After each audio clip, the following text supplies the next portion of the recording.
Bill number 18 of 2026, the Howrah Municipal Corporation Second Amendment Bill 2026 এর উপরে বলতে দেওয়ার জন্য Howrah municipal corporation act 1980 section 5 এ চেঞ্জেস নিয়ে আসা হয়েছে। 50 জন কাউন্সিলরের জায়গায় 68 জন করা হচ্ছে। স্যার, এখানে অনেক প্রশ্ন থেকে যায়। দীর্ঘদিন ধরে হাওড়ায় নির্বাচন হয়নি। 2013 সালে লাস্ট নির্বাচন হয়েছিল, ডিসেম্বরের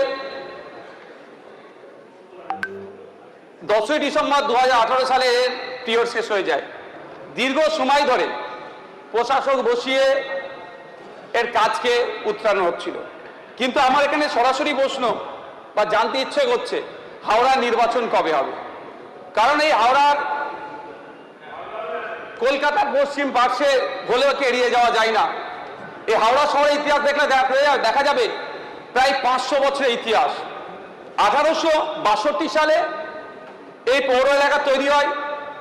1864 সালে ডিসেম্বরের 1 তারিখে 11 জনের কমিটি নিয়ে প্রথম বোর্ড মিটিং হলেও নির্বাচনে অংশগ্রহণ করে 1884 সালে সরাসরি মানুষজন।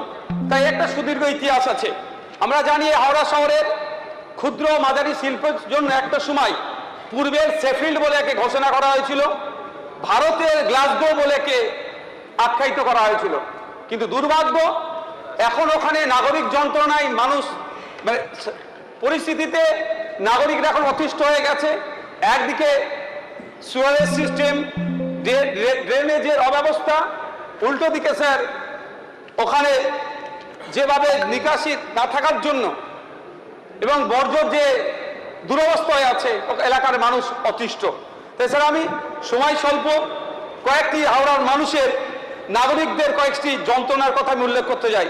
প্রথম প্রশ্ন স্যার, নাগরিকদের হাওড়ার নির্বাচন কবে হবে? দ্বিতীয় প্রশ্ন স্যার, যে হাওড়ার মানুষের সব থেকে বড় যেটা যন্ত্রণা সেটা হচ্ছে জলবদ্ধতা।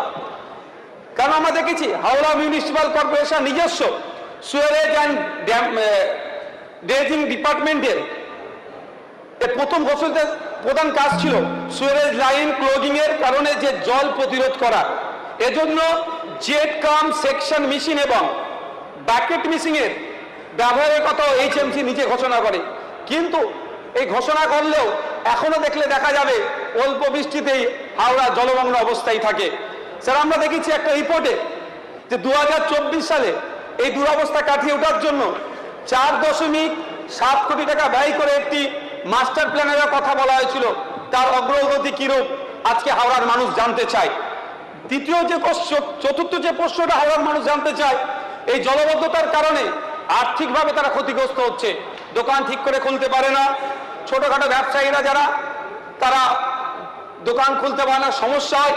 এর ফলে আরবান ইকোনমিকে একটা শক হয়। তাই এই সমস্যার সমাধানের জন্য কি পদক্ষেপ নিচ্ছে মাননীয় মন্ত্রী মহাশয়, এটাও জানতে চাইছে। চতুর্থ স্যার যে প্রশ্নটা জানতে চাইছে হাওড়ার মানুষ, সব থেকে অন্যতম কঠিন যে বর্জ্য ব্যবস্থাপনার জন্য যে ব্যর্থতার প্রতীক হয়ে দাঁড়িয়েছে বেলগাছিয়া ডাম্পিং গ্রাউন্ড। আমরা জানি স্যার প্রায় 100 একর জমির ওপরে বেলগাছিয়া ডাম্পিং গ্রাউন্ড তৈরি হলো, এনক্রোচমেন্টের কারণে এখন সেটা 50 একরে এসে দাঁড়িয়েছে।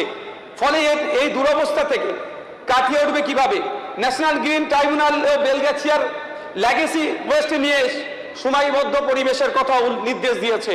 সুতরাং এই যে দুরবস্থাগুলো আছে এর থেকে কাটিয়ে ওঠা অবশ্যই দরকার। অন্যথায় শুধুমাত্র 50-এর জায়গায় 68 জন বিধায়ক দিয়ে এই সমস্যার সমাধান হবে না।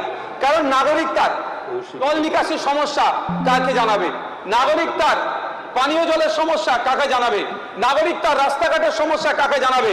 নাগরিক তার নির্বাচিত জনপ্রতিনিধিদের কাছে যতটা প্রশ্ন করতে পারবে, কোনো প্রশাসককে লাগিয়ে দিলে সেখানে অতটা করতে পারে না। তাই স্যার প্রশাসনিক ব্যবস্থা সাময়িক সমাধান হতে পারে, দীর্ঘকালীন গণতান্ত্রিক সমাধান ব্যবস্থা কোনো মতেই প্রশাসনকে দিয়ে যায় না। তাই আমি অনুরোধ করব যে একটা অ্যাকাউন্টেবিলিটি থাকা দরকার। তার জন্য দ্রুততার সাথে হাওড়া মিউনিসিপ্যাল কর্পোরেশনে নির্বাচন করাও। ধন্যবাদ স্যার। ধন্যবাদ।